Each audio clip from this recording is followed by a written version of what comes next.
everybody, and welcome back to Think Outside the Board. This is the early December update. Please like and subscribe to the video. It helps me out a lot. It helps me grow the channel. And once you've done that, if you want to be notified upon publication of future videos, you can hit the alarm bell.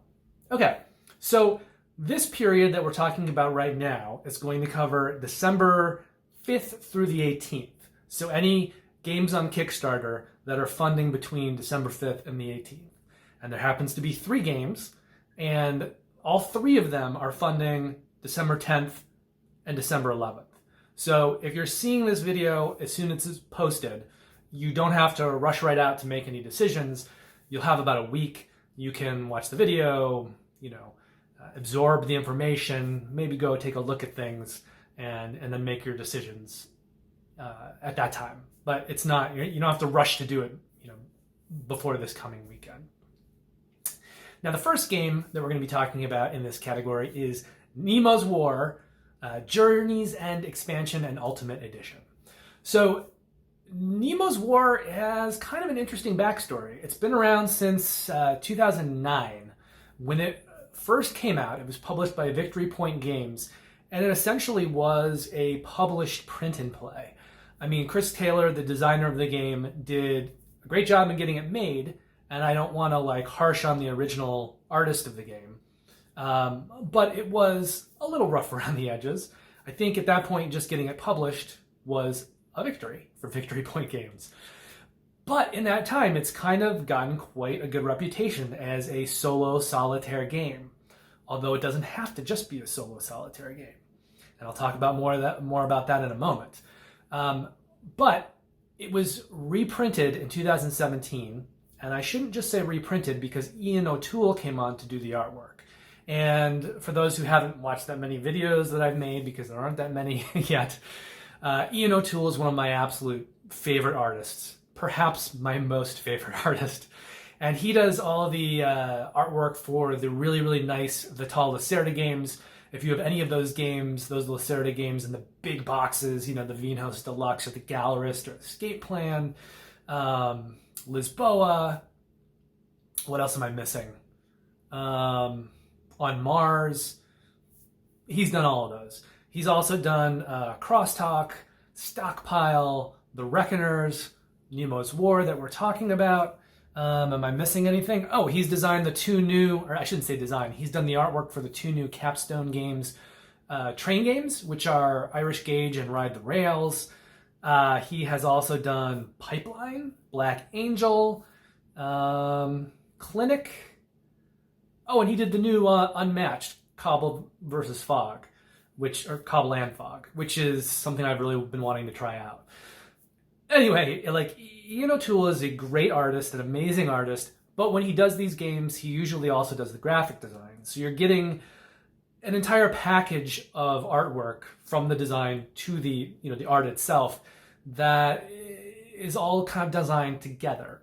It is all done at the same time. He knows himself as an artist, he knows himself as a graphic designer. So the whole package looks very thematic, very pretty, and it's so meticulously well designed, all of his designs. His presence in a game is definitely something that immediately makes me interested in it. And when Nemo's War was redesigned and reprinted in 2017, Ian O'Toole came on and he handled all of the artwork. Now, since that Kickstarter, there have been 3 more, including this one. So there was the first one, right? 2017 for the redesign. Then they did one for 2 expansions. Then they did a third one for a 3rd expansion. And now there is this 4th Kickstarter. And this is a 4th expansion and also is considered the ultimate version. So I'm not sure if there's going to be anything more, but I think if you're at all, if you've been waffling about this game, the Ultimate Edition is probably the time to jump on, because you're going to be able to get everything, and the fact that they're naming it an Ultimate Edition makes me think that there's probably not too much more in the pipeline to come, and if there is, they'll have to work out some way to add it into the Ultimate Edition. So I think it's a good time to back this one. And as I said, it's primarily known as a solitaire game. and as one of the best solitaire solo games out there. I think maybe along with Mage Knight, which is another game that has the capability to play up to 4 players, but the gaming public seems to have decided it's just too complex and convoluted for anything other than 1 player. And that seems to be kind of the decision process that's happened with Nemo's War. And I'm trying to think, the 7th Continent is often played solo, and it can be played with other players. And I think all of these games have something in common, which is that if you're going to be playing them with other players, some of them have a turn order kind of in the game where it just kind of rotates around. But more often not with these games, they also have just kind of a very general turn structure that says, when a player wants to take an action, they can choose to take an action. So it's kind of up to the group to decide who goes next based on, who can do what. And in a game like 7th Continent, people are playing different characters. In Nemo's War, which is the game that we're talking about, everyone is kind of controlling the ship and working together. Now, I do believe that you could just play, solo player and have people kind of play it together. Or you could play the cooperative mode, which again has people playing together and working together, but it subdivides out the roles on the ship. And it subdivides out the tasks that any one person is responsible for on the ship, kind of geographically. So, maybe if you're playing with 2 players, 1 player is responsible for the actions on half of the ship, and 1 player is responsible for the actions on the other half of the ship. And, in these games, you just have to make sure that you're playing with other players who aren't going to try to strong arm you, who aren't going to, try to bully or armchair quarterback or alpha game their way into taking over everything. I think if you have a good group, who can work well together, communicate, and kind of respect each other, then you can play Nemo's War cooperatively, either making the solo version into a cooperative experience or just playing the cooperative game, which kind of subdivides out the tasks in the game. There also is a semi-cooperative game, but my only knowledge of that is that Paul Grogan said he didn't play it. So I don't really know anything about it. I personally do like some semi-cooperative games. The ones that I am acquainted with are CO2 Second Chance, which also has art designed by Ian O'Toole, and Australia.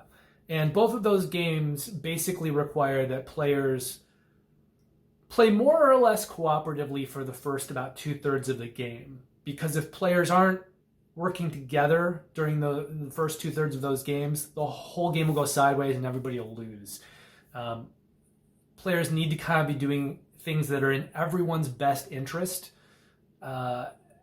so that the game can kind of stay on its rails. And then in the last third of the game, they can take actions that are a little more specific to themselves, that can kind of burn other people, and the engine of the game will still stay together enough for the game to be finished.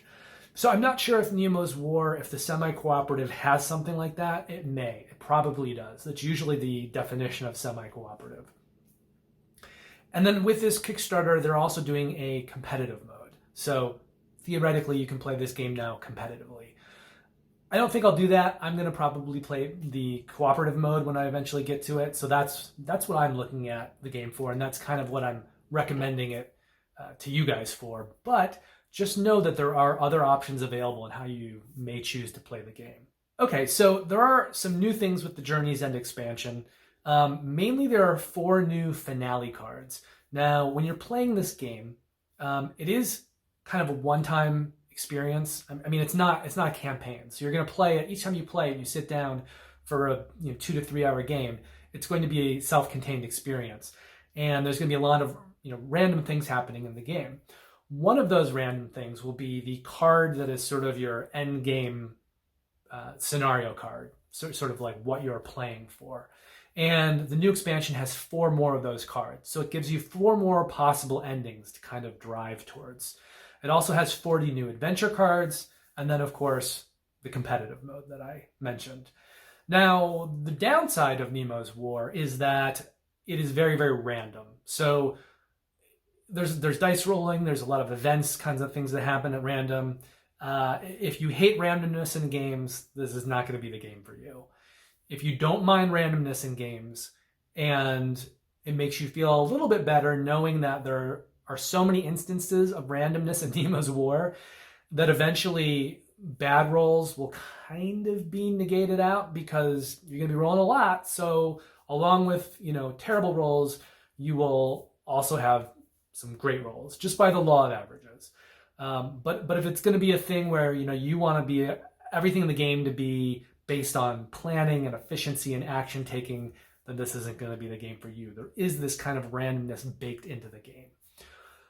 But circling back once again, it does have this reputation as being one of the best premier solo solitaire games out there. And I would say along with the other two games I mentioned, Mage Knight Ultimate Edition and Seventh Continent. And then there's games like Too Many Bones, and there's a lot of great games that also have solo modes. A lot of those Lacerda games have some fantastic solo modes. But this is the first game that I am talking to you guys about, and it funds on December 10th. And if, like me, you are looking for something that is very thematic, has amazing art, and obviously Nemo's War, in case it is not obvious on its own. But this is taken from 20,000 Leagues Under the Sea by Jules Verne and Captain Nemo. So you're exploring, the oceans and the submarine, and you're getting into all kinds of trouble that you might in the ocean and in kind of pulp literature settings. So it's sort of it's sandboxy. It feels like campaign, but it is kind of all standalone stuff, but it's very adventure-y. And I'm looking forward to playing it at some point. It looks like a great game. So you've been given notice. This game exists. It's on Kickstarter until December 10th, and I've heard nothing but great things about it. Also funding on December the 10th is the Transcontinental. And this is by Glenn Dresser, who he's designed some other things. He's actually won some awards, but this is his first published game. And it is being published by, I believe, his own publishing house called Wheelhouse Games. And it's a train game, and it's a beautiful train game.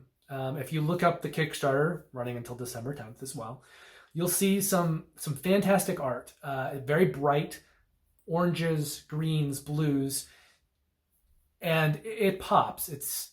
The colors are beautiful. Now, what makes this game so unique? It's not a train game like Age of Steam or Railways of the World or anything like that, where players are, taking their turns and building tracks and pick up and delivering. What it is a worker placement game, and it's also a pick up and deliver game. But you start out, I'm going to try to kind of do a three-dimensional board here. But you start out building this board, and there's all these little tiny tiles that kind of make up the track where the train's going to travel. And the train's starting, going in one direction, and both above and below the track are locations. And so when you place your worker, you're going to be placing them on the track, and then that worker will have access to both the worker placement actions above and below that track. And the way the locations up top and below kind of work with the track is that there is overlap. So sometimes if you go on, one location, you're going to have access to, the buildings here and the buildings here. But then if you go on the next location, like this one here, may have access to the same location here, but the next one, over on the board here. So there's kind of variability between what you have access to as a worker.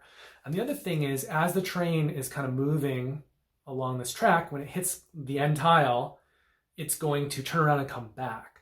So you can decide as you're taking your turns, as you're playing the game, kind of in mid-game, whether you're going to trigger the worker actions when the train's moving in one direction or moving back. And you may kind of want to change up things in the middle of, the train moving, because you may realize, when the train goes back, I'm now going to have access to these worker spots with perhaps more resources. And then the way that the kind of like levels of track are sort of removed and open up more spaces each round is based kind of on a bidding mechanism. And it just looks like a very unique game to me, and very bright and very colorful and very beautiful and very well designed. And I do like train games. This is different from many other train games.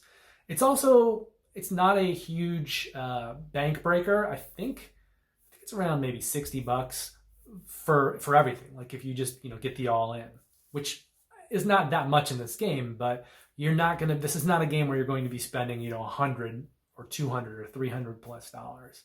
So, it's a little bit of an easier price tag, I think, for somebody to take a chance on. It's also a first-time designer. He's also the artist on it. Glenn Dresser did design and the art, and it's his publishing company.